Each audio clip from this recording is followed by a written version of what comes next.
So hello friends, welcome to Electronic Circuit Hub. So today we will understand one more parameter of operational amplifier, that is op amp input bias current. Okay, so we will understand what is input bias current. We will see the role of input bias current. We will understand the compensation of input bias current, and we will see the data sheet value of input bias current. Right. So this is operational amplifier. You can see here two input signals are applied at both input terminal of an op amp. That means V in 1 is applied at non-inverting terminal and V in 2 is applied at inverting terminal, right? And IB1 and IB2 are the bias current, right? If you want to calculate the bias current, you can use this formula: I bias equals to IB1 plus IB2 divided by 2. So now we will see what is input bias current. So input bias current is the DC current required to the input of amplifier to operate the first stage of an op amp.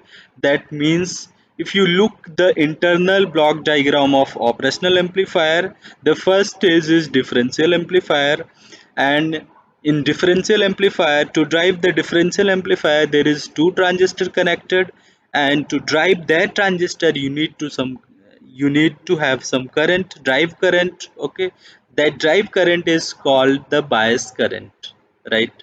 So the bias current, input bias current, is the average of both input current, right? If you want to calculate the bias current, you can use this formula. Now we will see the role of input bias current, right? So this is operational amplifier and it is connected in inverting configuration. That means your input signal is going to apply at inverting terminal of an op amp, right? So you can see here V in equals to 0. That means there is no input signal is applied at inverting terminal, and your non-inverting terminal is connected to the ground. That means voltage here is 0 volt, and due to virtual ground, voltage at this node is 0 volt and voltage here is 0 volt. So your resistor negative end is always having 0 volt, right? And you can see here the voltage at this node equals to 0 and the voltage here is 0, Vin equals to 0 volt. So the same potential is appearing at both terminal of this resistor. That means there is no current flowing through this resistor. That means I in equals to 0, right? But you can see here your output is connected to the inverting terminal but with this resistor. That means your op amp is in closed loop configuration, right? If op amp is connected in closed loop configuration, there is some current flowing through this resistor and the direction of this current is this way. Okay, so if the current flowing through this resistor is I1, so there must be some voltage drop here, okay, across the R2, and the same voltage drop is will appear at your output of this operational amplifier, right? So if you want to calculate V out equals to I1 into R2, and this is voltage because of your bias current. This voltage is because of your input bias current. This is non-inverting configuration. That means your input is now going to apply that non-inverting terminal. So V in equals to 0. There is no voltage at your input terminal. That means here is 0 volt due to virtual short. Okay, and there is no current flowing through this resistor because it is having at same potential. But because of this op amp is connected in closed loop configuration, there must be some current flowing through this resistor from output terminal of this operational amplifier, and the direction of this current is in this way. Okay, so current flowing through this resistor R2 equals to I1, and if you want to calculate the V out, you will get V out equals to I1 into R2, and this is the voltage appearing even you don't have any input signal.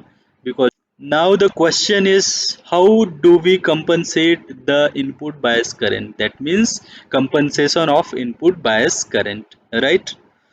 So this is inverting configuration, and if you connect a resistor here at non-inverting terminal, the value of this resistor R3 equals to R1 parallel R2. Okay, you can compensate the bias current. So when there is no input, there is no output here. V out equals to 0. Okay, and if there is some input here, so there is no effect in output because of your input bias current, because this R3 is nullifying your bias current, right?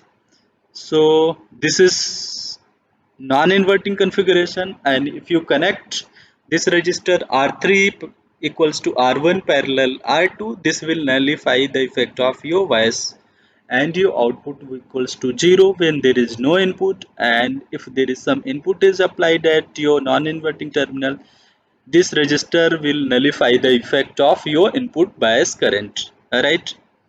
Now we will see the compensation of input bias current in voltage follower configuration. So if you connect R2 equals to R1, this will nullify